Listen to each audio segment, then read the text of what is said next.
Bismillahirrahmanirrahim. Alhamdulillah. Wassalatu wassalamu ala Rasulillah wa ala alihi wa sahbihi wa man. Hadis ketiga. An Abi Abdurrahman Abdullah bin Umar radhiyallahu anhu qala sami'tu Rasulullah sallallahu alaihi wasallam yaqul buniyal Islam ala khamsin syahadatu an la ilaha illallah wa anna Muhammadar Rasulullah wa iqamis shalah wa ita'iz zakat wa hajjil baiti wa shaumi Ramadan. Rawahu Bukhari. Ya, ucapkan sama-sama. Buniyal Islam ala khamsin syahadatu an la ilaha illallah wa anna Muhammadar Rasulullah wa iqamis shalah wa ita'iz zakat wa hajjil baiti wa shaumi Ramadan. Rawahu Bukhari Muslim. Hadis ini diriwayatkan oleh putra Umar bin Khattab radhiyallahu anhu bernama Abdullah bin Umar, seorang sahabat, putra seorang sahabat. Ayahnya sahabat, anaknya sahabat. Sebuah kemuliaan yang luar biasa bersahabat dengan Rasulullah sallallahu alaihi wasallam. Tapi jangan khawatir tentang nasib kita ini. Kata Nabi akan muncul di akhir zaman mereka adalah saudara-saudara kalian. Akan muncul di akhir zaman, kata Nabi, mereka adalah saudara-saudara kalian. Yuhibbunani kama tuhibbunani. Kalian, mereka mencintai aku, kata Nabi, seperti kalian mencintai aku.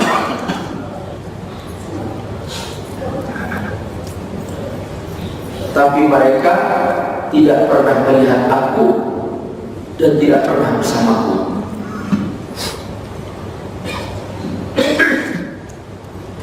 Mudah-mudahan kita dikumpulkan nanti dengan Rasulullah SAW dan sahabat-sahabatnya. Amin. Karena kita telah berkumpul belajar hadis-hadis Rasulullah SAW. Untungnya Imam Nawawi mengumpulkan hadis-hadis khusus hasil dari penelitian beliau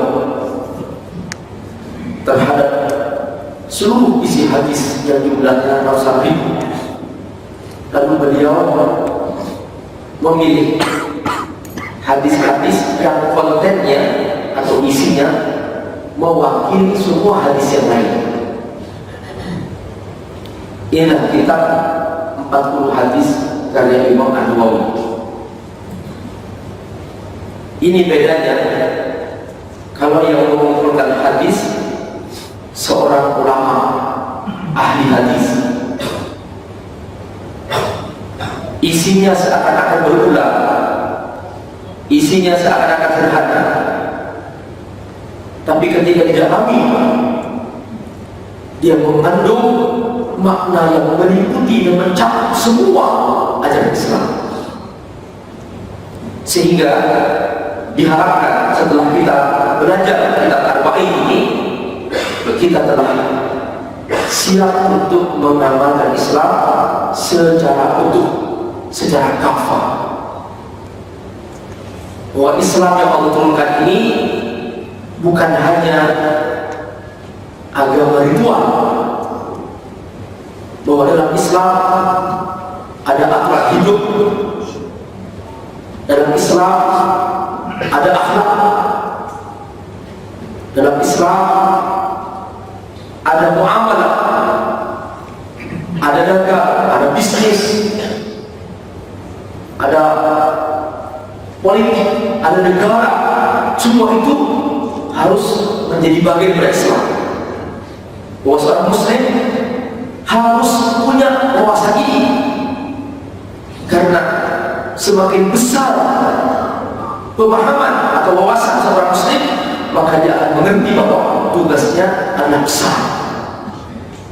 Tetapi ketika seorang muslim pahamnya Islam hanya sekitar ritual, maka dia tidak dapat berpikir tugas yang besar ini, sehingga kemudian dia akan sibuk dengan hal-hal yang sifatnya ritual, di otak-atik bertengkar di situ, dan akhirnya kemudian tugas besarnya dinikmati oleh orang-orang yang tidak beriman.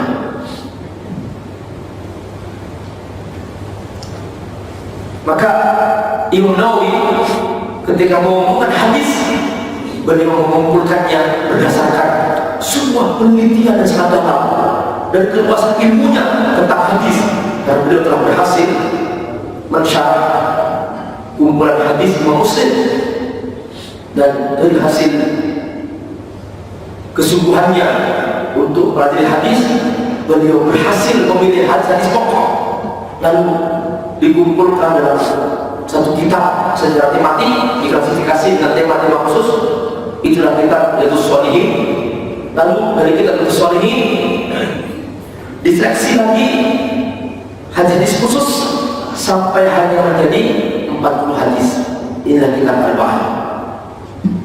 Karenanya sepanjang sejarah para ulama hadis, mereka tidak pernah berhenti sampai sekarang untuk mensyarah kumpulan hadis Imam Nawawi ini. Memang banyak beberapa hadis, tetapi tidak mencakup seperti yang dikumpulkan Imam Nawawi. Ada yang 40 hadis tentang fadhailul a'mal, keutamaan amal, 40 hadis tentang pahala-pahala besar sebagainya, tapi tidak mencakup seperti hadis-hadis yang dipilih oleh Imam Nawawi. Maka ini nikmat yang besar pada ibu. Kita pernah bertalaki, pernah belajar secara khusus untuk mempelajari 40 hadis ini. Dan untuk kali ini, hadis yang ketiga, kita akan belajar tentang hakikat Islam, bahwa dalam kitab Islam ada yang namanya amalan pokok, yang ini tidak boleh sama sekali diabaikan, dan ada yang namanya amalan utama juga, tetapi dia tidak disebutkan karena amalan tersebut akan ikut dilaksanakan juga secara otomatis ketika seorang muslim berhasil mengamalkan amalan pokok ini secara benar, secara lengkap, berhasil memahami ajaran pokok ini secara lengkap, maka dia pasti akan juga mengamalkan amalan lain. Maka bukan artinya kemudian ketika Nabi hanya menyebutkan hanya 5 amalan ini, lalu yang lain-lain dianggap sampingan. Bukan. Itu otomatis. Ketika 5 amalan ini diamalkan dengan sungguh-sungguh, maka yang lain pasti ikut. Itu maknanya. Bukan kemudian pemahamannya cukup ini, yang lain tidak usah. Bukan begitu. Karenanya dalam banyak ayat maupun dalam hadis, Nabi selalu menghubungkan antara amalan tersebut dengan amalan-amalan lain, sehingga semuanya satu kesatuan, tak terpisahkan, bagaikan satu tubuh, di mana tubuh kita ini dikatakan manusia bukan karena hidungnya saja, bukan karena matanya saja, bukan karena telinganya saja, tapi kita kita menjadi manusia karena utuh semua tubuh kita, satu kesatuan, saling melengkapi.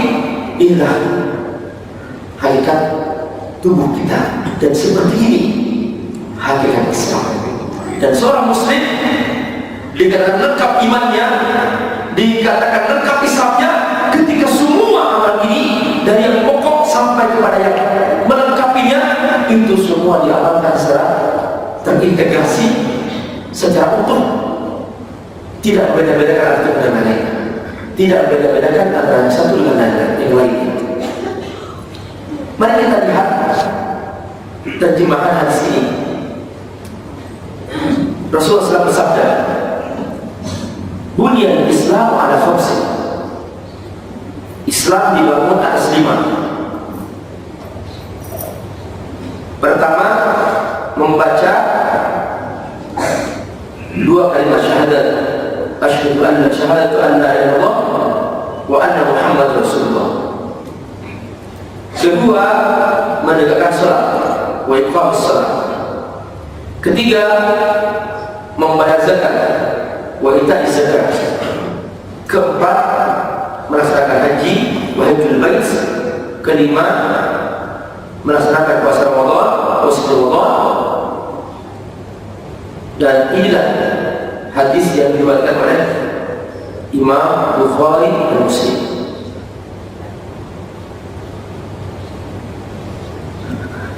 Rahimahullah, dalam kita belajar hadis, tidak cukup seseorang hanya mengetahui ini hadis sahih atau dhaif, karena akhir-akhir ini ada kecenderungan bahwa ketika sebuah hadis dianggap dhaif, lalu kemudian tidak sama sekali dianggap itu di luar, tidak sama sekali dianggap ajaran Islam. Ini juga kesalahpahaman, lalu kemudian menganggap bahwa itu adalah merupakan sesat, bid'ah dan keluar dari Islam. Ini kesalahpahaman. Subhanallah, para ulama hadis dalam menentukan sebuah hadis bahwa hadis ini sahih atau dhaif, ini adalah ijtihadiyah, proses ijtihad. Karena itu ketika sebuah hadis dikatakan dhaif dan sebagian ulama, itu menurut ulama ini dhaif karena referensi yang dia punya hanya itu, tapi belum tentu dhaif bagi ulama lain. Akhirnya ada dalam pendapat ulama hadis yang menurut ulama ini dhaif, tapi ulama ini mengatakan ini hadis hasan, hadis sahih. Kenapa? Berdasarkan referensi yang mereka punya. Oleh karena itu, ketika seseorang yang ingin menghakimi sebuah amalan lalu mengatakan bahwa ini bid'ah, ini keluar hanya karena rasa ini dhaif, ini tidak benar. Berarti dia bukan seorang ahli hadis, dia baru belajar hadis. Maka harus belajar dulu secara mendalam, karena belum tentu itu benar-benar dhaif. Karena semua proses menentukan dhaif atau tidak itu hasil ijtihadnya. Maka kesahihan sebuah hadis atau dhaifnya sebuah hadis itu juga bisa terjadi khilafiyah di dalamnya. Maka kita harus hati-hati untuk menghakimi suatu amalan. Jangan sampai begitu cepat kita menghakimi lalu tiba-tiba ternyata itu hadis sahih, maka betapa besar dosanya orang tersebut ketika dia menghakimi seenaknya. Di sini juga mengapa kadang-kadang seperti Imam Asy-Syafi'i dia mengatakan bahwa membaca qunut dalam salat subuh sunnah, bahkan sunnah muakkadah, sekalipun ulama lain tidak melakukan itu. Kenapa kok jadi khilafiyah? Alasan sebagian hadis dhaif,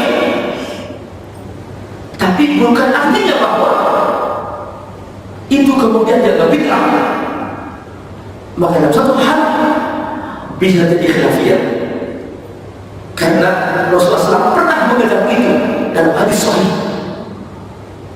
Inilah hal-hal penting dalam kita memahami Islam. Jadi tidak cukup seseorang hanya mengatakan bahwa ini dhaif langsung dikatakan bid'ah. Tidak. Harus hati-hati wahai saudaraku dalam kita masalah Islam. Lalu kemudian sekarang akhirnya muncul juga dalam WhatsApp berkembang ketika sekarang lagi rame-rame memberikan berkembang mengirimkan daftar ulama. Sejak kapan Maulid Nabi diadakan? Judulnya sebut nama-nama. Nabi Muhammad tidak, Abu Bakar Siddiq tidak, Umar tidak. Pernah melihat tidak ini? Ya, kenapa? Menyebar. Gimana sekarang jawabnya? Jangan gampang. Balik pertanyaannya, sejak kapan Maulid Nabi diharamkan? Zaman Nabi tidak juga, zaman Abu Bakar tidak juga. Sama, sejak dia muncul sama, berarti dia kan sendiri juga sama. Ini kesalahpahaman dalam kitab Islam. Masalah khilafiyah jangan diartikan seperti itu. Balik pertanyaannya, sejak kapan Maulid Nabi diharamkan? Mana dalilnya? Sejak kamu muncul, begitu kan jawabannya. Berarti kamu bikin hukum sendiri. Nabi tidak pernah mengharamkan, kamu mengharamkan. Berarti kamu lebih Nabi. Kan ini jawabnya. Nah ini akibat kebodohan dalam Islam. Sibuk masalah khilafiyah berkali di situ, kemudian saling menyerang. Berkali-kali saya katakan bahwa dalam kitab Islam ada yang namanya usul, ada yang namanya furu'. Usulnya apa? Mencintai Nabi, itu usul. Tidak boleh berbeda pendapat. Kalau tidak mau mencintai Nabi, keluar dari Islam. Tapi mengadakan maulid itu khilafiyah. Jangan sering menyerang. Harus paham seperti ini. Tidak paham seperti ini akan repot. Kenapa? Karena dia bersenjata dalil. Alasannya Nabi tidak pernah mengerjakan. Balik jawabannya, Nabi tidak pernah melarang. Perhatikan.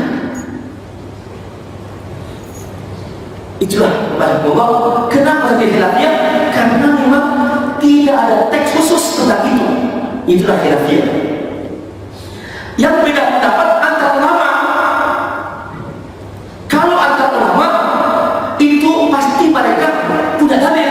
Bahkan kalau adu dalil secara umum masih lebih kuat yang mengadakan. Kenapa? Karena banyak dalam Al-Quran ayat-ayat perintah Allah bahwa ingatlah kalian terhadap nikmat-nikmatku. Wadhkuru idh antum qalilun mustad'afuna fil ardh. Ingatlah ketika kalian jumlahnya sedikit, aku membantu kalian. Ingat nikmat Allah, perintah wadhkuru, ingat. Sekarang saya ingin tanya, ada enggak nikmat Allah yang lebih besar daripada kelahiran Rasulullah SAW? Ada? Halo? Tidak ada, Pak. Kalau nikmat-nikmat yang lain aja yang kita tidak suruh ingat, apalagi nikmat dari Rasulullah SAW. Kalau lu tadi lebih kuat yang mengadakan. Banyak sekali kalau anu dalil. Kalau itu dalilnya apa? Nabi tidak mengerjakan. Itu aja dalilnya. Itulah akibat apa? Kesalahpahaman dalam kita memahami Islam. Nah, inilah Allah. Umat ini akan terus hancur ketika pemahamannya sempit seperti itu. Dan umat ini akan terus dihancurkan, digunduli ketika ternyata hal-hal yang fur'iyah khilafiyah diserang bisa-bisa. Ini sebetulnya saya katakan, ini termasuk menghancurkan Islam di dalam. Kalau Pak Ibu mengatakan Syiah bahaya, ini mungkin akan lebih bahaya pada Syiah. Pemahaman seperti ini menyerang umat Islam, umat Islam, ini termasuk hal-hal yang menghancurkan Islam di dalam. Sehingga kita akan sibuk masalah-masalah fur'iyah khilafiyah bertengkar di sini, tiba-tiba kok bupatinya non-muslim lagi, loh kok tiba-tiba gubernurnya non-muslim lagi. Waduh, kita salah ini disibukkan masalah-masalah begini. Ini termasuk proyek yang mereka canangkan seperti itu, agar Islam sibuk dengan masalah-masalah yang khilafiyah dan bertegar di situ. Dan ini dimanfaatkan oleh orang-orang yang tidak beriman, sehingga kita menjadi orang yang sempit pemahamannya dan tidak pernah menjadi umat yang besar. Ingat bahwa sahabat dulu, Bapak Ibu, sahabat dulu, Nabi masih hidup, mereka berbeda pendapat dalam hal-hal ru'iyah. Dan seandainya sahabat tidak pernah beda pendapat, niscaya hari ini kita kesulitan untuk mengamalkan Islam, karena tidak semua ada hadisnya, tidak semua ada teksnya. Itu semua kita dapat dari perbuatan sahabat, perkataan sahabat yang kita bisa pelajari. Nah, itulah perkembangan. Bahkan kalau kita bicara lebih detail lagi, ya kemarin ada yang menyerang. Ini saya agak sedikit menjelaskan ini supaya kita paham dengan baik. Kemarin ada yang menyerang bahwa ketika heboh-heboh masalah seorang Erdogan, dia menahan Obama, pernah melihat itunya? Ya, mempersilahkan Raja Salman untuk maju. Nah, sebetulnya saya yakin belum pernah ada presiden umat Islam dunia yang sebenarnya Erdogan. Bisa nggak menahan Obama seperti itu, langsung kemudian mempersilahkan saudaranya yang Muslim lebih dahulu masuk ke ruangan? Ini termasuk isem. Cari Pak pimpinan Islam yang berani seperti itu. Ini termasuk hadirin. Perhatikan. Nah, tiba-tiba ada orang mengirim WhatsApp dan mengatakan, saya ragu tuh dengan Erdogan. Dia pakaiannya seperti orang kafir, tasyabbuh bil kufar, pakai dasi, pakai jas. Nah, perhatikan bagaimana sempitnya pemahaman ini mengatakan tasyabbuh itu dalam urusan dunia. Bapak Ibu, tasyabbuh itu bukan urusan dunia. Pakai jas suruh iya, dasi suruh iya. Apa usulnya Pak? Berpakaian Menutup aurat, itu usulnya. Apakah Erdogan membuka auratnya? Tidak kan? Nah, perhatikan, dia mengatakan tasyabbuh itu urusan zuriyahnya, urusan pakai jasnya, pakai dasinya. Iya Pak, ini dia sendiri juga salah. Dia jawab, saya jawab, kamu pakai WhatsApp itu tasyabbuh bil kufar, tidak salah. Kamu milih pakai WhatsApp-nya bikin orang kafir, kamu lebih parah lagi. Tasyabbuh bil kufar juga sama, kamu masuk neraka juga sama. Begitu. Jadi dia bikin hukum sendiri untuk orang lain, tapi dirinya tidak akan masuk surga. Orang lain tidak boleh neraka semua. Kenapa? Akibat kebodohan dirinya sendiri dalam agama Islam. Ini harus tahu mana usul, mana furu. Usulnya untuk Allah, ada perstahilian, silakan. Terus ketika saya temui orang-orang seperti itu, saya tanya, pakaian kamu seperti apa? Pakai seperti saya, ya, untungnya saya pakai jubah juga seperti itu. Terus saya tanya, apakah Nabi ketika diangkat dia Nabi oleh Allah, dia langsung buka toko baju muslim? Halo, jawab. Enggak. Terus saya tanya lagi, bukankah style pakaian Nabi itu sama persis seperti yang dipakai Abu Jahal? Saya bilang, sama persis. Karena bilang, saya bilang, berarti yang kamu pakai sama dengan Abu Jahal juga sama. Perhatikan Bapak-Bapak, kalau bicara masalah itu, ini masalah khilafiyah jadinya. Masih berdekat di situ. Makan perasaan. Karena apa?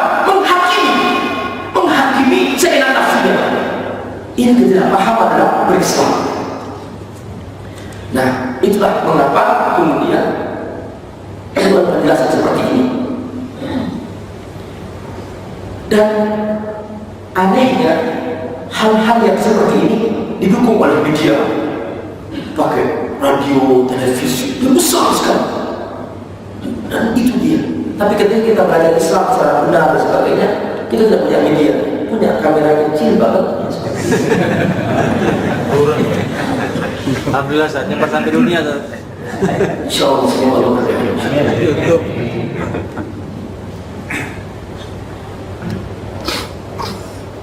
Bapak Ibu,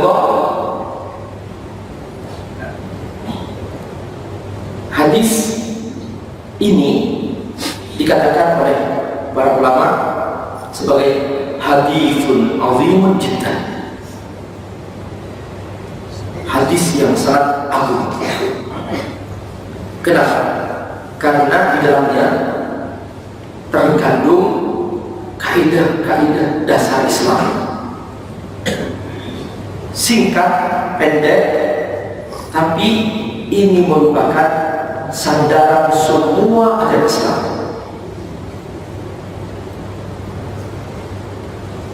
Dan semua rukun-rukun ini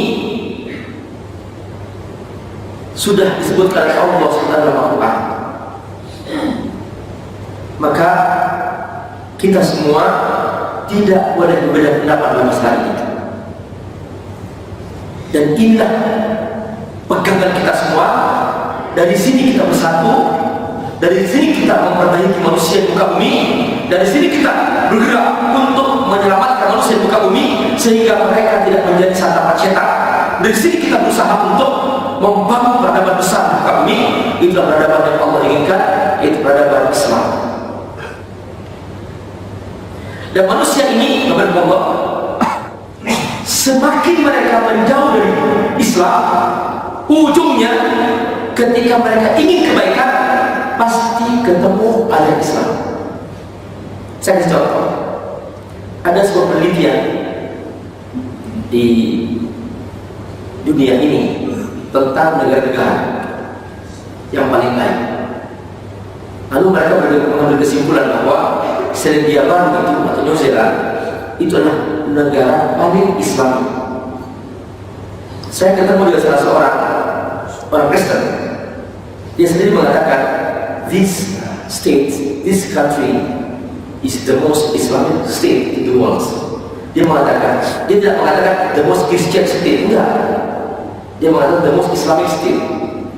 Dia sendiri mengatakan itu. Kenapa? Karena maksudnya kebaikan itu yang tidak Islam. Kebersihan, disiplin itu semua dari Islam. Maka mereka sendiri mengatakan bahwa ketika mereka inginkan negara terbaik, mereka mengatakan itu dengan istilah the most Islamic state, tidak mengatakan the most Buddhist state, enggak. Mereka mengatakan Islamic state. Jadi Islam ini sebetulnya fitrahnya adalah ajaran terbaik di muka bumi ini. Dan kalau mereka mau objektif seperti sebuah video yang menyebar akhir-akhir ini, salah seorang pendeta menyatakan tentang Islam dan Islam. Ketika objektif, mereka mengatakan bahwa ternyata benar Islam ini agama terbaik. Jadi kalau ada orang Islam perilakunya tidak baik, memecah belah Islam, mengusir Islam, melakukan aksi teror, mengancam orang lain, itu pasti bahwa dia sangat paham tentang Islam. Karena dalam Islam tidak cukup seseorang hanya bersemangat untuk mati syahid, tapi juga dia harus tahu kapan aku harus mati syahid. Bukan semuanya semangat dengan cara-cara yang sporadis, setelah itu melakukan aksi teror. Bukan begitu dalam Islam. Sampai membunuh orang tidak berdosa dan sebagainya. Karena dalam Al-Quran sendiri Allah SWT membedakan bahwa ada orang kafir yang melakukan serangan kepada kamu, dan ini kita lawan. Kenapa? Ini fitrah. Kenapa masing-masing hewan itu adalah Allah dikasih senjata untuk berdiri? Ayam saja tidak benar apa? Tidak jalu. Yang itu untuk melawan. Allah kasih senjata supaya bisa membela diri. Kalau diserang kata Allah, lawan. Ini bukan terorisme, melawan. Maka salah kalau saudara kita di Palestina dianggap teroris, salah. Yang teroris adalah yang menjajah di situ, yang menyerang di situ. Nah ini namanya pemahaman yang benar tentang terorisme. Islam tidak mengajarkan sebuah terorisme. Islam mengajarkan sebuah kedamaian. Kalau ada orang yang mengatakan bahwa sebagian orang Islam melakukan itu karena kebodohan dia, kesalahpahaman dia tentang Islam, sehingga dia tidak mengikuti fikih yang benar tentang Islam. Karena yang berbohong tidak cukup seseorang hanya melihat teks. Ini penting. Kalau seseorang hanya mengambil teksnya, maka dia akan berperilaku seenak nafsunya. Harus ada fikih namanya. Itulah mengapa yang Allah perintahkan pertama-tama ikra, paham dulu. Karena tidak cukup seorang hanya punya semangat berislam, tapi harus berdasarkan pemahaman yang benar. Dalil ada, pemahaman yang salah, akhirnya menyebabkan perpecahan dalam masalah ini. Maka dalil tidak cukup, harus ada pemahaman yang benar. Karena yang berdua orang yang hanya berdasarkan dalil masing-masing, mereka cenderung berpecah belah. Sebab ketika dalil dihadapkan dengan otak masing-masing, maka ini tergantung sudah tingkat pemahamannya. Nanti kita belajar hadis penting, yaitu tentang hadis yang berkenaan dengan bagaimana munculnya sebuah amal dan amal itu dianggap bid'ah, dan itulah kapan itu hadisnya ada. Dan itu kesalahpahaman orang langsung mengatakan bahwa setiap yang bau bid'ah, padahal maksud hadis tidak demikian. Nanti kita jelaskan itu pada bab yang tertentu. Nah, barakallah, ini penting dianggap oleh para ulama, dan Imam Nawawi menganggap ini penting dan sini karena termasuk kaidah dalam Islam. Mari kita melihat beberapa poin penting dalam sini. Yang pertama, Nabi menggunakan kata bunia, yang artinya dibangun. Mengapa Nabi menggunakan kata bunia, dibangun? Di sini ada makna penting bahwa Nabi ingin mengumpamakan Islam ini seperti sebuah bangunan. Dan Bapak Ibu tahu bahwa bangunan di dalam bangunan ketika memenuhi syarat, ada fondasinya, ada pilar-pilarnya sebagai penyangga, ada bangunannya, tembok-temboknya, ada pintunya, dan ada atapnya. Itulah bangunan. Nah, kalau kita paham sebuah bangunan, maka kita harus paham tabiatnya. Kapan kita merasa aman berdiam atau berteduh di bawah bangunan itu? Jawabannya, ketika bangunan itu kokoh. Mengapa kita merasa aman duduk di sini? Karena kita yakin bahwa bangunan masjid ini kokoh. Bayangkan coba, kalau bangunan masjid ini roboh atau miring mau roboh, Bapak merasa aman tidak di dalamnya? Tidak merasa aman. Masih ingat ada sebuah gedung tinggi di sebuah jalan yang itu ada gedung Negara Saida. Nah, Bapak kalau lewat di situ, itu bangunan sekarang kosong, sudah sejak berapa tahun lalu. Dan ketika ditanya, ternyata di situ bangunannya miring. Nah, tidak ada orang berani menyewa di situ karena miring bangunan ini. Berarti bahwa setiap yang miring-miring tidak berikan rasa aman. Suami miring-miring dikit tidak berikan rasa aman. Ibu miring-miring situ yang berikan rasa aman bagi suami. Jadi harus kokoh, jangan miring-miring. Makanya di antara cara Allah memberikan gambaran bagaimana Allah Subhanahu wa taala sangat detil dalam menghakimi hambanya, Allah menggunakan apa? Bahasa luar biasa. Menggunakan bahasa luar biasa, mata yang mengkhianat. Apa kata Allah? Ya'lamu kha'inatal a'yuni wa ma tukhfis sudur. Ya'lamu kha'inatal a'yuni wa ma tukhfis sudur. Allah mengetahui kemana mata itu berdiri dengan cara khianat.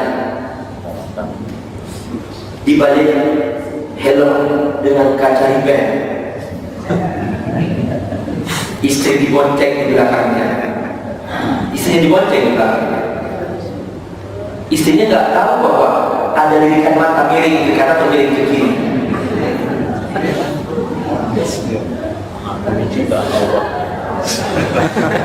Kata bapak yang soleh, itu berarti spion Pak Ustaz. Nikmati mana? Beda. Bapak Ibu, Allah akan menghakimi mata yang miring-miring itu suatu saat dari kiamat. Cireng. Ya lam kha'inatal a'yun wa ma tukhfi sudur. Bapak Ibu tahu kenapa tentang mata ini sampai-sampai Allah turunkan ayat khusus. Wa kullil mu'minin yaghuddu min absarihim wa yahfazu furujahum. Katakan kepada laki-laki mukmin, jaga pandangan dan jaga kemaluan dari perzinahan. Lalu bukan hanya laki-laki, yang perempuan. Wa kullil mu'minat yaghuddna min absarihinna wa yahfazna furujahunna. Katakan kepada wanita mukminah, jaga pandangan dan jaga kemaluan dari perzinahan. Jadi ada kaitannya di sini bahwa ketika mata ini terbiasa miring pandangannya, maka lama-kelamaan istri atau pasangan yang kita punya menjadi tidak melihat lagi. Suami akan merasa lemah menghadap istrinya, dan istri juga merasa tidak berdaya, tidak bergairah bersama suaminya. Kenapa? Karena sudah biasa melihat yang lain-lain. Tapi coba buktikan, coba suami tidak melihat yang lain-lain, istri tidak melihat yang lain-lain. Pasti ketika ketemu dia mengatakan, hanya engkau istri paling cantik di dunia. Luar biasa. Coba saya lihat banyak-banyaknya di sini, siapa yang benar-benar seperti itu? Oh, Pak Jamnanir.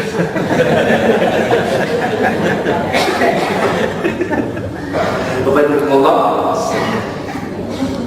inilah sebuah bangunan, bahwa bangunan yang kokoh akan memberikan rasa aman. Dalam Al-Quran Allah Subhanahu wa Ta'ala mengumpamakan dengan sebuah pohon. Daraballahu masalan kalimatan thayyibah ka syajaratin thayyibatin asluha sabitun wa far'uha fis sama' tu'ti ukulaha kulla hin. Kata Allah mengumpamakan sesuatu yang baik itu seperti pohon yang baik. Nah, pohon ini sama seperti bangunan, dia ada akarnya. Maka kata Allah, ketika akar pohon itu menghunjam ke bumi, otomatis pasti pohon ini akan tumbuh dan baik. Ketika pohon tumbuh dan baik, dia akan menjulang sampai ke langit. Setiap yang menjulang mengagumkan, setiap yang kokoh memberikan rasa aman. Dan tidak hanya itu kata Allah, ada nilai tambahnya, ada plusnya. Apa itu? Tu'ti ukulaha kulla hin bi idznillah.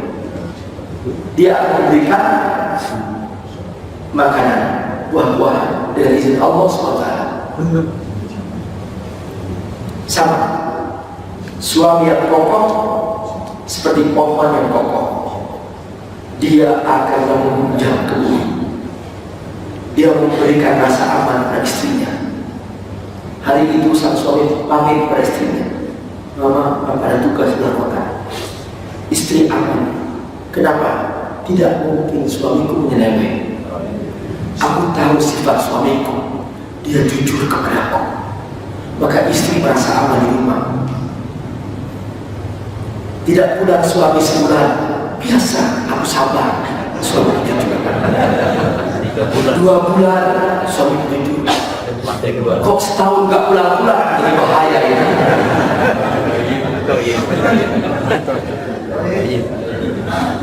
Baik, ada seorang suami yang suka berbohong.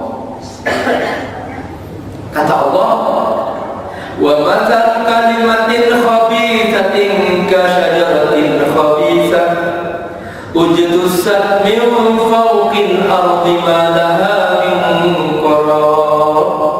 Perumpamaan sesuatu yang buruk pohon yang buruk, akarnya merambat di permukaan, tidak menghujam ke bumi, dan dia akan roboh, tidak memberikan rasa aman. Bapak Ibu, ini suami yang bohong, pulang bohong, kelihatan dari wajahnya. Ingat Pak, kaum ibu itu Allah kasih firasat yang tinggi. Macam. Mereka perasaannya dalam.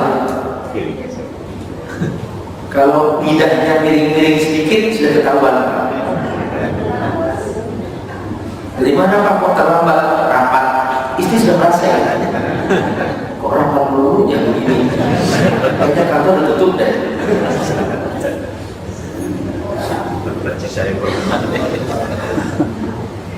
Nah, bohong pertama istri masih membaca. Bohong kedua ketahuan WhatsApp-nya. Kok sudah ada foto-foto yang lain-lain? Bohong ketiga istri sudah mikir, waduh ini bahaya. Inilah asal-asal mulai sang istri mencari yang lain. Akhirnya coba buka Facebook, ketemu kawan lama waktu SMA. Akhirnya mulai CLBK, sudah mulai Facebookan sama kawan dulu masih SMA. Ternyata ketepatan dia baru saja cerai sama istrinya. Waduh ini kesempatannya. Suamiku sudah mulai miring-miring. Ternyata kawanku yang pernah aku menyimpan cinta kepadanya, ini dia yang ternyata juga sudah mulai dia ingin mencari pasangan. Akhirnya Allah, cinta yang sudah lama bersemi kembali. Nah,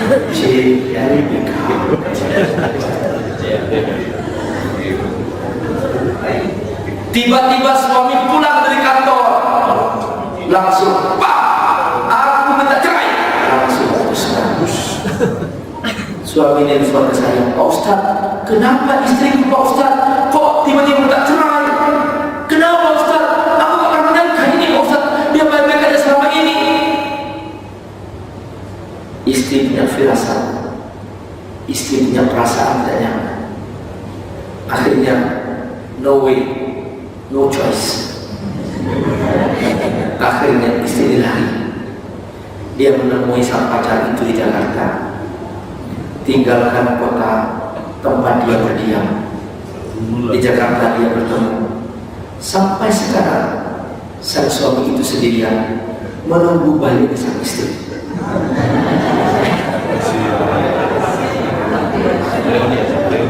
Saya mencoba memediasi. Saya datangi sang ibu itu berkali-kali. Dia mengatakan, Ustaz, tidak ada ampun bagi suamiku. Loh, kok begitu Bu? Itu bukan hanya sekali Pak Ustaz, itu sudah berkali-kali dan saya sudah tahu dia siapa dia. Bapak Ibu, setiap yang miring-miring tidak berikan masalah.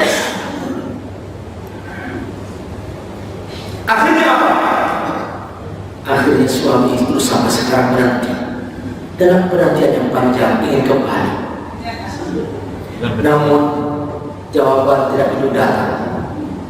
Suami ini mulai kekosongan jiwa, mengalami kehampaan dalam hidupnya tanpa pasangan seorang istri. Memang ada istri ketika ada di Bosnia, ketika tidak ada bicara. Ibu sabar dan Ibu. Bapak Allah, sekali lagi, jadilah seperti bangunan yang kokoh. Jalani Islam seperti kita membangun sebuah bangunan yang kokoh. Maka setiap yang tidak maksimal membangun Islamnya, pasti dia tidak akan pernah merasa aman dengan Islamnya. Akhirnya apa? Dia sekalipun namanya Muslim, tapi dia juga ikut mabok seperti orang kafir, ikut berzina seperti orang kafir, ikut berdiri seperti orang kafir. Kenapa? Karena ya namanya juga Islam KTP. Jadi KTP-nya dikasih sama Bapak Fulan untuk dipilih. Ya, sekalipun non Muslim dikasih ini KTP ku tahu karena Islam KTP. Sekali lagi Muslim memberi KTP dikasih KTP-nya kepada non Muslim. yang penting ada uang. Ya, seperti itulah orang yang bangunannya tidak kokoh. Makanya kalau ngomong, saya pernah bercerita di sini atau tempat lain bahwa setelah saya teliti orang Islam di Indonesia ini, saya menemukan beberapa klasifikasi.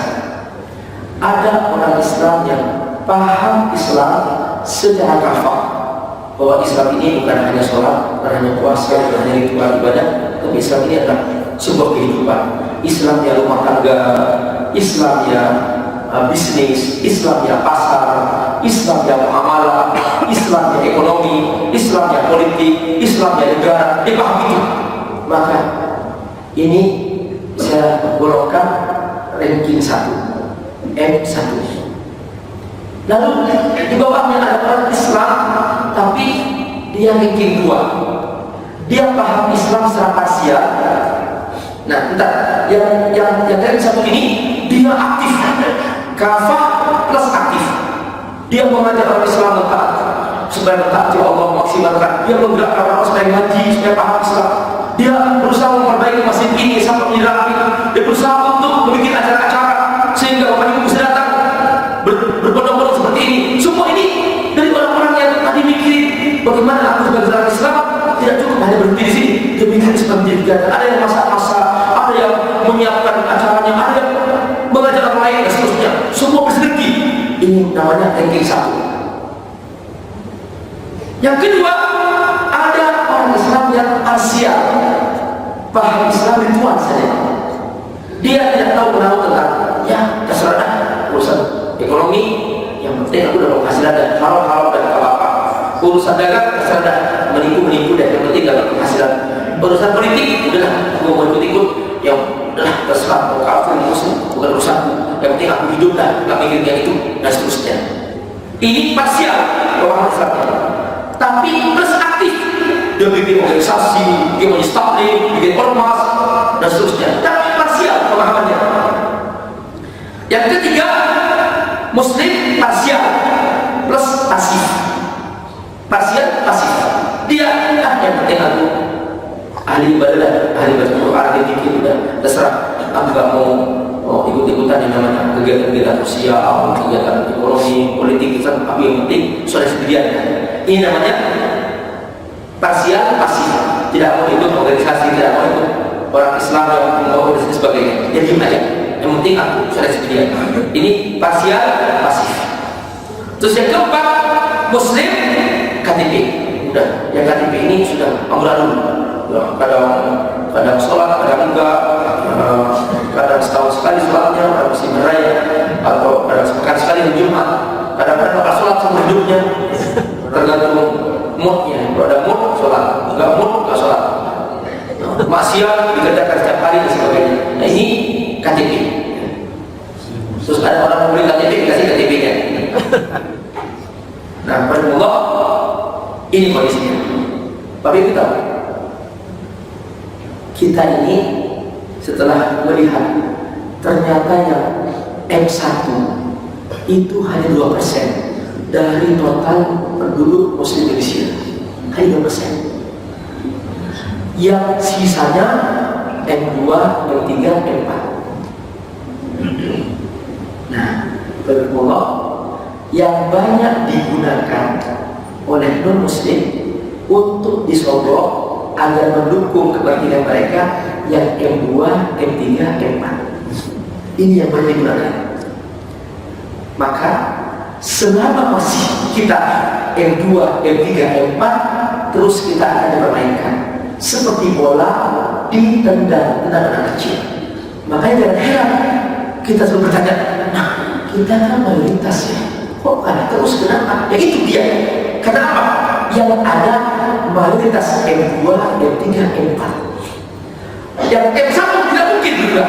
Dia Twitter, dia utuh, dia berkata, sekalipun aku tidur di atas batu, beratapkan langit, berselimut hujan, yang penting halal makan, aku tidak akan mau sombong. Ini M1. Ini sulit seperti ini. Tapi yang banyak M2, M3, M4.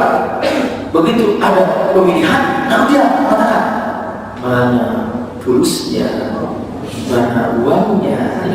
Nah, baru berkata begitu. Ini yang banyak dimanfaatkan oleh mereka-mereka itu demi kepentingan mereka.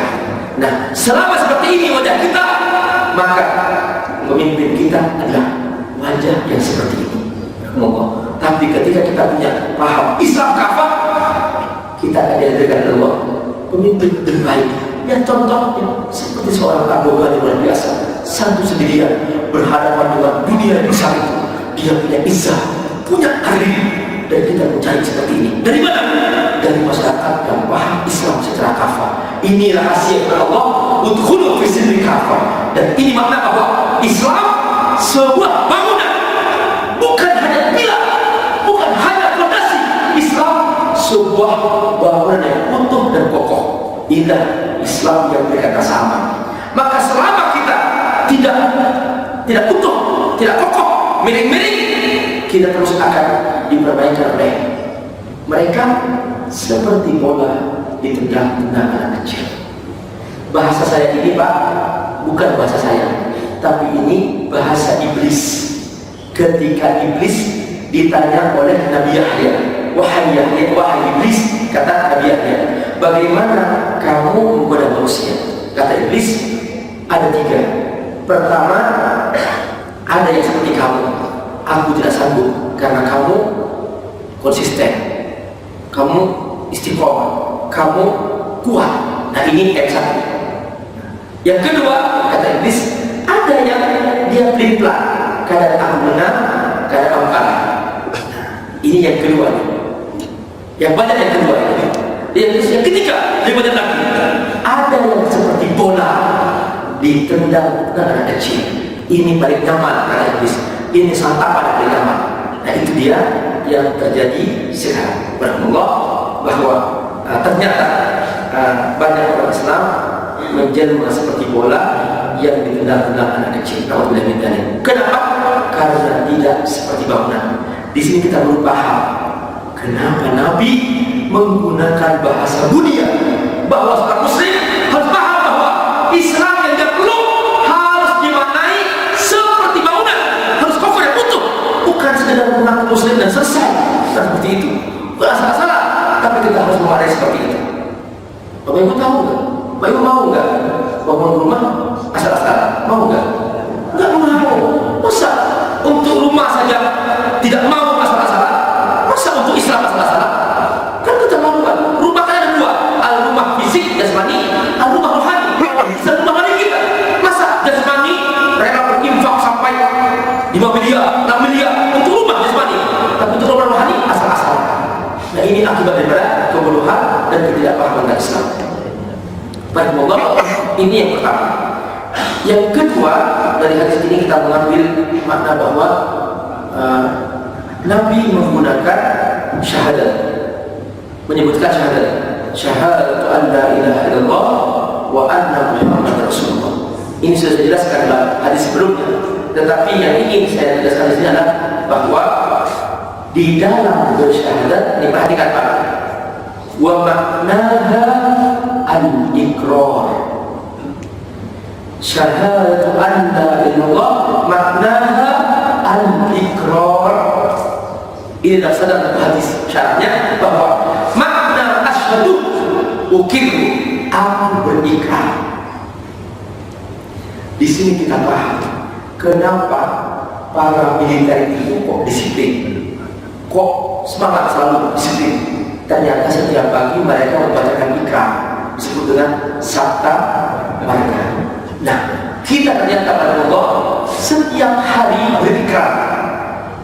Coba berapa kali baca syahadat? Berkali-kali kan setiap hari. Dalam sholat saja kita sudah yang sholat 3 rakaat, 4 rakaat itu sudah 2 kali minimal. Belum lagi ada pikirannya lagi 2 kali baca syahadat. Belum lagi khutbah Jumat ada ikrarnya. Setiap saat kita berikrar. Nah, coba semuanya pegang kata. Coba saya ingin mohon semuanya menjiwai itu supaya kita lebih bermakna dalam kitab Islam. Ucapkan asyhadu an la ilaha illallah wa asyhadu anna Muhammad Rasulullah. Aku berikrar siap untuk Engkau ya Allah. Aku berikrar. Aku siap mencontoh Rasulmu ya Allah. Coba Bapak Ibu, kalau diartikan seperti ini akan muncul jiwa berbeda dalam diri kita. Tapi kalau diartikan, aku bersaksi tiada Tuhan selain Allah. Aku bersaksi Nabi Muhammad utusan Allah. Jadi karena aku hanya bersaksi, jadi aku hanya menyaksikan. Karena aku menyaksikan, jadi aku hanya menonton. Jadi kalau hanya aku menonton, aku hanya diam di pinggiran. Jadi karena aku di pinggiran, aku tidak pernah akan ikut main. Itu pemahamannya. Karena aku tidak ikut main, akhirnya aku dipermainkan orang. Jadi berbeda, Pak. Pemahaman ini yang kita punya. Ikrar itu. Asyhadu ukir, aku berikrar. Coba kita setiap hari, setiap sholat. Asyhadu anna ilaha illallah, aku berikrar, aku siap ikut Engkau ya Allah. Wa asyhadu anna Muhammad Rasulullah, aku berikrar, aku siap mencontoh Rasulmu ya Allah. Sejak itu tidak akan ada syaitan mendekat. Ada syaitan mendekat, berikrar tahu yang ikut aku. Itu dia. Kata salah seorang rektor, Pak Ustaz, itu kalau syaitannya jin bisa baca a'udzubillahi minasyaitonir rajim. Tapi ketika syaitannya Pak Ustaz cantik sekali, katakan Pak Ustaz, aku berikrar tahu. Dia meluk Pak Ustaz, berikan kamu. Dia sebagai meluk Pak Ustaz, aku nggak berdaya juga Pak Ustaz. Ini godaan mardek itu. Aira, Para pemilik perusahaan, saya pemilik perusahaan. Direktur Aira, Barakallah. Ini yang kedua. Pelajaran ketiga, iqamis shalah, menegakkan salat. Nah, di sini ada kata iqam. Perhatikan maknanya. Al-murad al-muhafadhu 'ala shalah wal qiyam biha fi awqatiha wa adaiha kamilatan bi syurutiha wal qadar. Maksudnya iqamis shalah, di sini ada kata iqam. Kenapa Allah Nabi tidak bersabda was shalah misalnya dan salat? Tapi kok ada iqamis shalah? Jadi dalam kata iqam di sini ada makna memberikan hak salat. Dan hak salat ini Pak, ada sebelumnya, ada saat pelaksanaan, dan ada sesudahnya. Jadi ada sebelumnya, ada pertengahan saat melaksanakan, dan ada sesudahnya. Sebelumnya ada wudhu. Maka kalau wudhunya asal-asalan, mempengaruhi salat tidak sah. Ada orang wudhu tapi dia tidak lengkap membasuh muka. Kenapa? Tidak tahu membasuh muka. Ibu-ibu terutama, dia ketika wudhu ya, bukan di sini, ibu-ibu sebelah sana. Itu kalau wudhu, dia itu takut hilang bedaknya. Ciplok gitu aja. Dan tidak mencakup mukanya semua. Bapak Ibu tahu batas muka. Ini tumbuhnya rambut di atas ini, yang tempat yang rumahnya kalau terlalu ke belakang dan tidak ke belakang. Jadi di sini ada. Dan kemudian di sini ada 2 petir telinga, terus di sini ada leher bagian atas. Jadi jenggot termasuk muka. Maka seorang yang berjenggot dicelah-celahi jenggotnya. Ini cara berwudu yang bagus. Lalu kemudian ini tangan ada celah-celahnya di sini. Maka di bawah kuku ada kulit, maka dikenal juga. Maka jangan sampai menggunakan kerat hanya sekedar begini. Nih, ada orang wudu.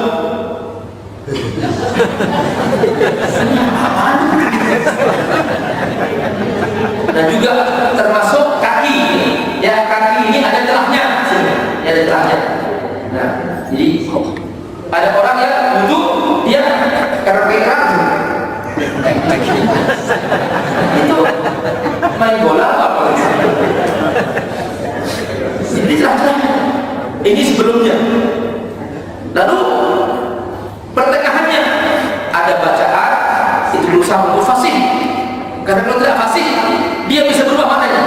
Ada yang mendengar seorang imam, Bismillahirrahmanirrahim, Alhamdulillahi Rabbil Alamin. Coba, mana yang salah? Alhamdulillah. Apa ini alhamdulillah? Kehancuran bagi Allah, kematian bagi Allah. Tidaknya alhamdulillah. ketika seseorang tidak fasih membacakannya, bisa mengubah makna. Maka belajarlah tajwid, belajarlah tahsin. Ya, barakallah. Kalau tidak punya guru, saya kirim beri pesantren saya. Itu hampir semua mereka ahli tajwid mereka. Jadi insya Allah kalau Pak Ibu butuh guru, butuh apa, kita kirim beri sana. Bahkan saya siap di sini akan saya buka cabang untuk program tahsin, memang belum ada. Jadi insya Allah itu mereka siap untuk terjun. Karena saya melihat masyarakat sini sangat sinergi dengan pesantren saya. Jadi alhamdulillah terima kasih Pak Ibu. Selama ini tadinya nggak ada mikrofon yang ngurus masyarakat sini, dari bantuan Pak Ibu nanti sudah ada mikrofonnya, sudah ada speakernya sekarang alhamdulillah. Tadinya saya teriak-teriak sih. Dengan berkah bantuan Pak Ibu alhamdulillah sudah itu. Bentar lagi ini ada karpetnya mau dipasang alhamdulillah. Tapi baru sampai satu kota itu nanti akan dipasang. Insya Allah juga dari sini juga yang membantu. Kami saya doakan semoga banyak rezekinya. Ya, insya Allah semoga bahagia rumah tangganya. Dan istri yang ada insya Allah.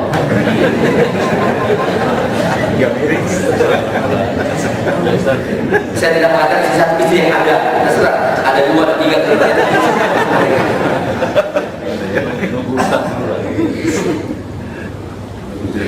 Monggo ini iqamis sholat yang menegakkan sholat.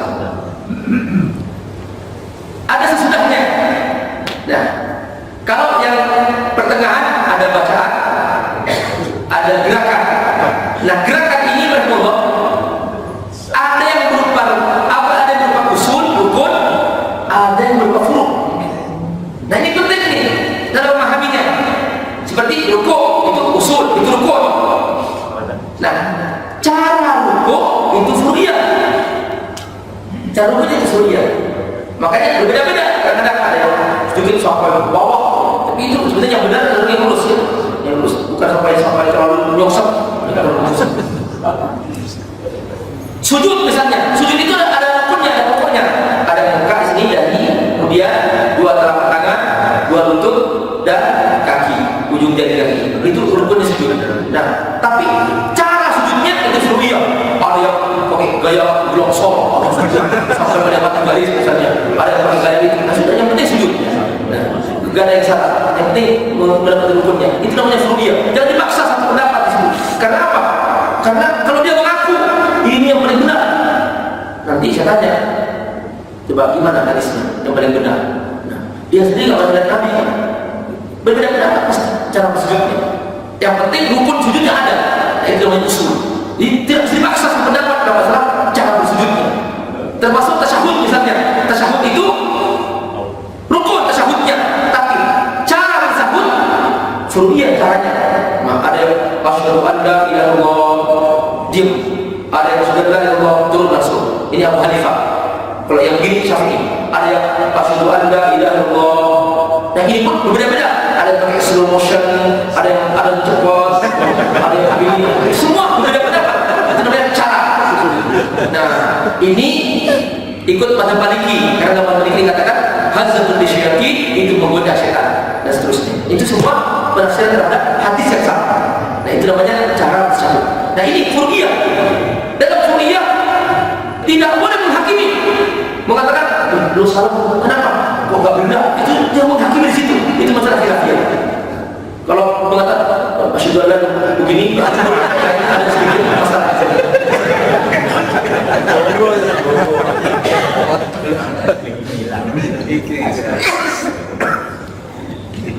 Nah, ada yang sesudahnya, sesudah sholat. Sesudah sholat apa? Adalah akhlak. Maka orang yang baik dalam sholatnya, dia akan melaksanakan akhlaknya. Kata Allah Al-Quran, inna sholata tanha 'anil fahsya'i wal munkar. Terus yang ketiga, wa ita'iz zakat, membayar zakat. Nah, membayar zakat ini harus maksimal.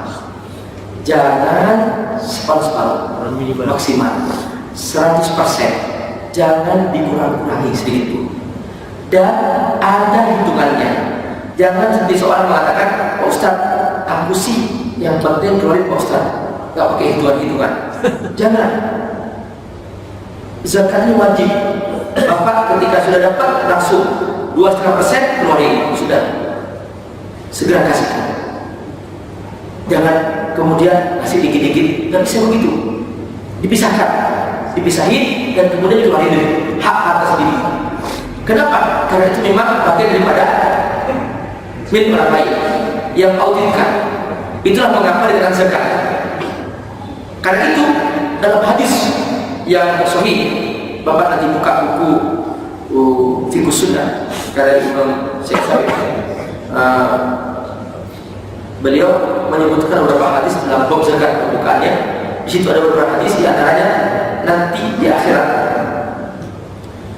ada orang yang dia itu kekayaannya waktu di dunia berupa unta. Nah, dia tidak membayar zakat dengan lengkap, maka oleh Allah dibagi dua hartanya. Yang sudah dibayar zakatnya dipisahi untanya, tapi yang unta yang belum kebagian zakat, belum dibayar zakatnya, dia muncul di situ. Allah panggil yang punya, langsung dia menginjak orang yang punya dari pagi sampai sore, yang sehari sama dengan 50.000 tahun di dunia. Perhatikan, bayar zakat tapi tidak maksimal, maka Allah jadikan unta muncul di situ dan dia menginjak-injak sambil berkata, "Ana maluka, aku hartamu yang waktu di dunia tidak membayar zakat." Kata Nabi, ada yang berupa kambing hartanya, bayar zakat separuhnya. Yang belum kebayar, Allah katakan di hari kiamat nanti, lalu Allah panggil yang punya. Allah bekali tanduk yang tajam, lalu perintahkan, ini yang punya. Maka masing-masing kami berkata, "Ana mal, aku hartamu yang tidak kamu bayarkan zakat." Maka dia menunduk orang itu sampai berlama-lama dari pagi sampai sore, yang sehari sama dengan 50 tahun, 20.000 tahun di dunia. Allah, 20.000 tahun di dunia. Nah ini. Terus ada orang yang kekayaan berupa harta, tidak dibayar zakat tidak lengkap, maka kata Allah dalam Al-Quran disebut dengan al-kanz, jadi harta yang tidak dibayar zakat dengan al-kanz. Maka Allah jadikan setrika, lalu disetrikakan di punggung orang yang punya dari pagi sampai sore, yang saya sama dengan 50.000 tahun di dunia. Nah, inilah kondisi harta. Jadi dalam harta kita, Bapak Ibu, ada titipan Allah untuk mereka yang membutuhkan. Nah, alhamdulillah, ini saya bawa lagi ini. Mungkin ada Bapak dan Ibu yang ingin mengirimkan zakatnya, silahkan. Dan saya sudah siapkan alamatnya. Mudah-mudahan Allah mudahkan, insyaallah. Dan insyaallah saya tidak akan istilahnya, saya akan menjaga amanah Bapak Ibu, dan saya akan menjaga amanah ini sampai jadi amat geria, sehingga Bapak dan Ibu juga meninggal dunia, Bapak Ibu bagian pahalanya, karena mereka adalah insyaallah orang-orang yang berilmu, orang-orang alim yang mereka punya ilmu dan sebagainya. Dan alhamdulillah saya belajar sendiri di pesantren saya. Jadi saya sempatkan, saya banyak di situ sekarang. Saya belajar sendiri, saya jadi ilmu sendiri, karena tahap-tahap pertama ini butuh semacam suatu penurunan ilmu yang luar biasa di sana. Alhamdulillah mereka selama 2 bulan saya sudah hafal 10 juz, dan mereka sudah bisa berkhutbah Jumat, dan mereka sudah memberikan pengajian. Dan ada yang 2 bulan terkemampuan masing-masing, ada yang 2 juz, 3 juz, 5 juz, bermacam-macam kemampuannya. Dan jelas mereka rata-rata sudah bisa bahasa Arab, sudah bisa memahami kitab secara bertahap dan sebagainya. Dan ini yang paling penting bagi saya, bahwa orang hafal banyak sekali, tapi yang alim ini yang sedikit. Nah, ini program yang saya bina, yang sekarang saya cetak, itu orang yang alim, yang faqih, ahli tafsir. Ini yang saya ingin tanamkan. Bukan orang yang sekedar tahu dalil lalu mencaplak, bukan itu, tapi orang yang benar-benar menyatukan umat menjadi suatu kekuatan. Dia paham targetnya. Seperti tadi 3 orang tahu targetnya besar, maka dia tidak hanya sibuk masalah parsial, tahu targetnya besar. Dia tahu bahwa targetnya membantu saudaranya di Palestina, membantu saudaranya di Mesir, di Irak, di Palestina mereka dizalimi. Dia bebaskan mereka dari kezaliman. Maka ini targetnya besar. Dia tahu bahwa ini Muslim, bukan orang-orang sekedar hanya mengatakan dalil kemudian pemahaman yang mencakup umat, bukan itu pemahaman. Yang hanya memahami sunnah itu sekedar jayat pemahaman sunnah sekedar itu. Namun bila sunnah ini besar, sunnah ini adalah memimpin pasar, sunnah memimpin ekonomi, sunnah. Nabi tidak hanya memimpin salat di masjid, Nabi juga memimpin pasukan, memimpin negara, itu sunnah Nabi SAW. belajar Islam yang benar sehingga kita tidak hanya berbicara pemahaman yang sangat-sangat sempit sekali sehingga Islam itu silahkan ada pahalanya, berjaya, ada pahalanya, silahkan. Tapi jangan hanya itu dia pahami sunnah besar Islam yang begitu luar biasa. Nah, indah kita pahami benar-benar Islam. Nah kemudian rahimahullah yang keempat yaitu tentang haji. Nah di sini ada pertanyaan, kenapa kok haji didahulukan? Karena nama saya ada yang diakhirkan, istilahnya ada diakhirkan, tapi ini didahulukan. Kenapa? Rahimahullah supaya orang tahu bahwa haji ini rukun Islam. Haji rukun Islam. Jangan diabaikan. Karena banyak orang salah paham disangkanya haji ini pilihan. Bukan pilihan.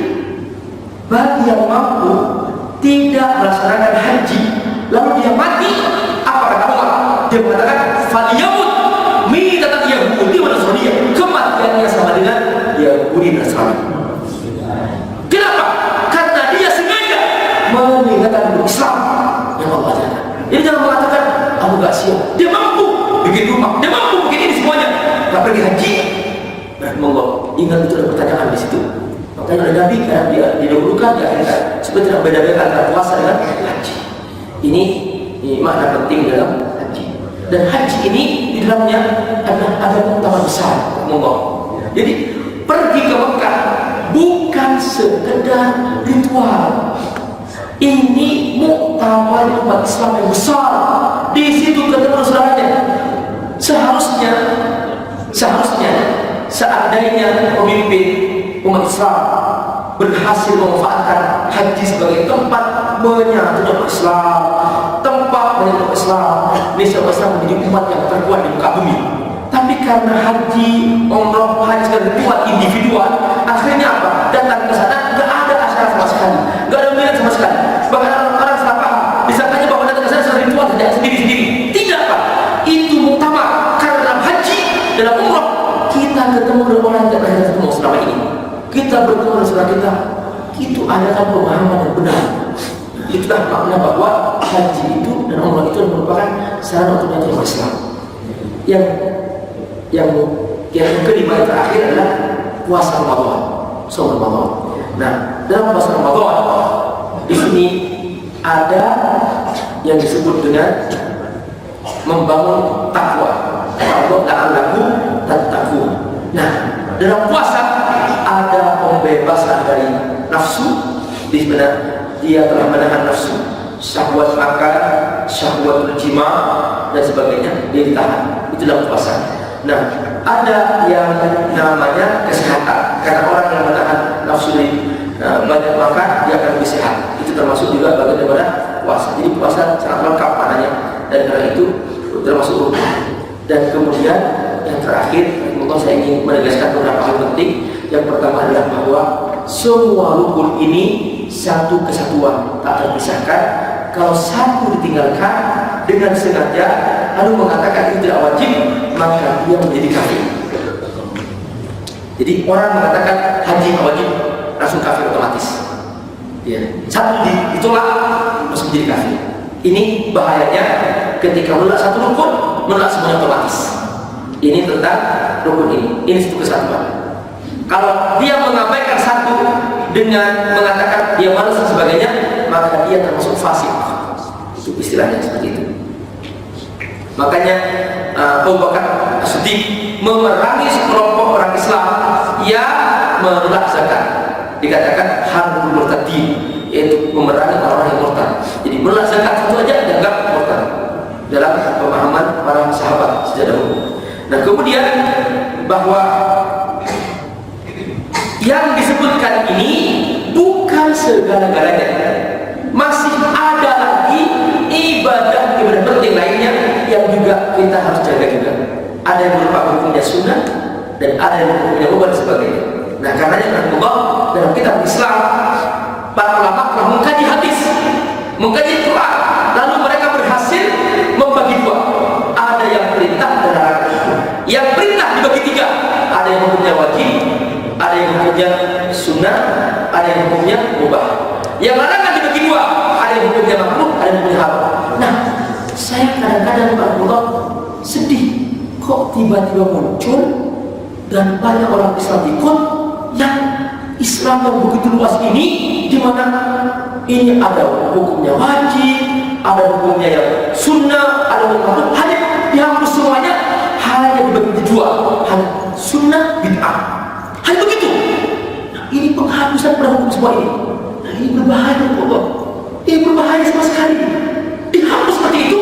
Para ulama bertahun-tahun mengkaji ini hadis, itu usul fikih, mengkaji ayat Quran dibagi seperti ini, bahwa dalam semua ayat ini ada perintah dan larangan. Yang perintah ada tiga, ada yang wajib, ada yang sunnah, ada yang mubah. Kemudian yang larangan ada tiga, ada dua, ada yang makruh, ada yang haram. Nah, ini dihapus semua, diganti jadi dua istilah, sunnah bid'ah. Ada dalilnya sunnah, nggak ada dalilnya bid'ah. Bukan begitu memahaminya. Ini kemuliaan dalam Islam. Sungguh ini bukan Islam, bukan Islam begitu. Berapa? Ini penting untuk kita pahami bahwa jangan sampai kita salah paham dalam memahami Islam hanya yang seperti itu. Nah, terakhir Allah bahwa dalam kita berislam ada yang namanya fondasi akidah, ada yang namanya amal. Nah, iman, amal, ini bergabung. Allah. Orang yang beriman tanpa amal, maka dia seperti membangun fondasi tanpa rumah. Atau orang beramal tanpa iman, maka dia seperti membangun rumah tanpa fondasi. Banyak orang baik, orang tidak beriman, tapi mereka seperti bangun rumah tanpa fondasi. Makanya mereka gelisah hidupnya, karena mereka baik, tapi mereka mabok. Kenapa? Tidak punya fondasi. Tapi orang yang bangun fondasi tanpa amal, maka seperti membangun fondasi tanpa rumah. Maka dia tidur di fondasi itu, kehujanan, kepanasan, tidak merasa aman juga. Nah, itulah Allah bahwa kita harus bangun fondasi, bangun juga amal, sehingga kita menjadi orang-orang yang kokoh. Dan itulah Islam sebenarnya. Wassalamualaikum warahmatullahi wabarakatuh.